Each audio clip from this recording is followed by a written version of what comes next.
மத்தேயு சுவிசேஷம் 11 அதிகாரம் 12 வசனம் வாசிங்க. யோவான் ஸ்நானன் காலம் முதல் இதுவரைக்கும் பரலோக ராஜ்யம் பலவந்தம் பண்ணப்படுகிறது, பலவந்தம் பண்ணுகிறவர்கள் அதை பிடித்துக் கொள்கிறார்கள். அநேகர் உனக்கு பரலோகத்தை குறித்து நம்பிக்கை இருக்கான்னு கேட்டா ஆமான்றுவாங்க. சாக விருப்பம் இருக்கான்னு கேட்டா அது எப்படி உலகத்தெல்லாம் அனுபவிக்காண்டாமா என்று சொல்லுவாங்க. பரலோகம் என்று சொல்லும் போது விசுவாசிக்கிறேன் என்று சொல்லிடுவாங்க. ஆனா பாவம் இல்லாத ஒரு வாழ்க்கைக்காக இந்த உலகத்துல எதற்கும் துணிஞ்ச ஒரு அனுபவம், அதனால தன்னுடைய உயிரை விடக்கூடிய ஒரு அனுபவத்துக்கு நீங்க ஆயத்தமா என்று கேட்டா எல்லாரும் கப் சிப்னி ஆயிடுவாங்க.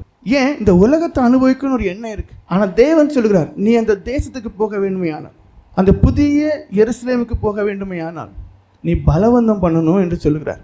மத்தேயு சுவிசேஷம் 21 அதிகாரம் 31வது வசனத்தின் இடைப்பாகத்தை வாசிங்க. ஆயக்காரரும் வேசிகளும் உங்களுக்கு முன்னே தேவனுடைய ராஜ்யத்தில் பிரவேசிக்கிறார்கள் என்று மெய்யாகவே உங்களுக்கு சொல்லுகிறேன். பாருங்க, பரலோக ராஜ்யம் பலவந்தம் பண்ணப்படுகிறது என்று சொல்லப்பட்டிருக்கிறது. அப்போ பரலோக ராஜ்யத்துக்கு யாரானாலும் போகலாம். இப்போ ஆயக்காரர்களும் வேசிகளும், ஆயக்காரர் என்று சொன்னாலே பாவிதான், வேசிகள் என்று சொன்னாலே பாவிகள் தான், கீழ்த்தரமான பாவிகள். அப்படியானால் அவர்கள் எப்படி தேவனுடைய ராஜ்யத்திற்குள்ளே பிரவேசிக்க முடியும்?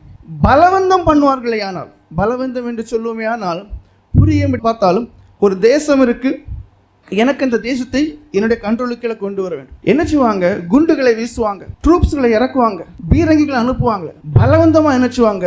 அது தன்னுடைய கண்ட்ரோலுக்குள்ள கொண்டு வருவாங்க. அதன் பிறகு அந்த தேசம் யாருக்குரியது? யார் பலவந்தமாய் பிடித்தார்களோ அவருக்குரியது. இங்கே தேவன் அந்த ஒரு கருத்து தான் சொல்றார். எந்த ஒரு மனுஷனானாலும் தேவனுடைய ராஜ்யத்திற்குள்ளே பிரவேசிக்க முடியும். எந்த ஒரு மனுஷியானாலும் தேவனுடைய ராஜ்யத்திற்குள்ளே பிரவேசிக்க முடியும். அதற்கு எடுத்துக்காட்டாக என்ன சொன்னார்? ஆயக்காரர்கள். ஆயக்காரர் என்று சொன்னாலே நமக்கு தெரியும். சில ஊர்கள்லாம் இருப்பாங்க, சில வீட்டில் 1-2 இருப்பாங்க. அந்த பக்கத்தில் போகும்போது சொல்லுவாங்க, இந்த குடும்பம் சரியில்லை, அவன் மோசம், அவன் மோசம் அப்படி சொல்லுவாங்க. அப்படி பாவிகள் என்று முத்திரை குத்தப்பட்டதான ஜனங்கள். அடுத்தது வேசிகள். அது நம்ம சொல்ல வேண்டிய தேவையில்லை, உங்களுக்கே தெரியும். அப்போ இப்படிப்பட்டதான இந்த ஜனங்கள் உங்களுக்கு முன்பாகவே தேவனுடைய ராஜ்யத்திலே பிரவேசிக்கிறார். அப்படின்னு அர்த்தம் என்ன?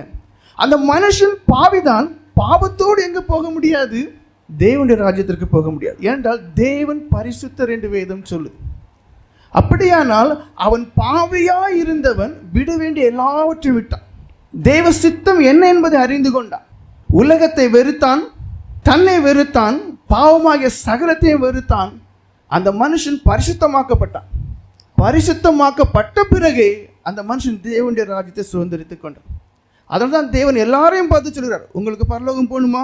உங்களால் முடியும். உங்களுக்கு பரலோகம் போகணுமா? உங்களால் முடியும். ஆனால் செய்ய வேண்டியது எல்லாம் பலவந்தம் பண்ணக்கூடியதான ஒரு தன். ஆண்டவரே, நான் இப்படிப்பட்டதான ஒரு பாவியாக இருந்து கெட்ட மனுஷனாக இருக்கிறேன், என் நினைவுகள் பொல்லாது, என் கிரியைகள் மோசமானது, ஆனால் எனக்கும் பரலோக ராஜ்யம் போகணும் ஆண்டவரே என்று சொல்லி கதறி ஜெபம் பண்ணி பாருங்க. முதல்ல மனம் திரும்பக்கூடிய அனுபவத்தை தருவார். உங்களுடைய வாழ்க்கையை அப்படியே மாற்றுவார். தேவையானது எல்லாமே ஒரு லட்சிய உணர்வு. எனக்கு பரலோக ராஜ்யம் போகணும். இதுவரைக்கும் என் வாழ்க்கை எப்படி இருந்துட்டு போட்டு, ஆனால் எனக்கு பரலோக ராஜ்யம் போகணும். அந்த எண்ணம் உங்களுக்குள்ள இல்லாததுனால தான் இப்போ எப்படிப்பட்டவங்களா இருக்கிறீங்க? உலகத்திற்குரியவங்களா இருக்கிறேன்.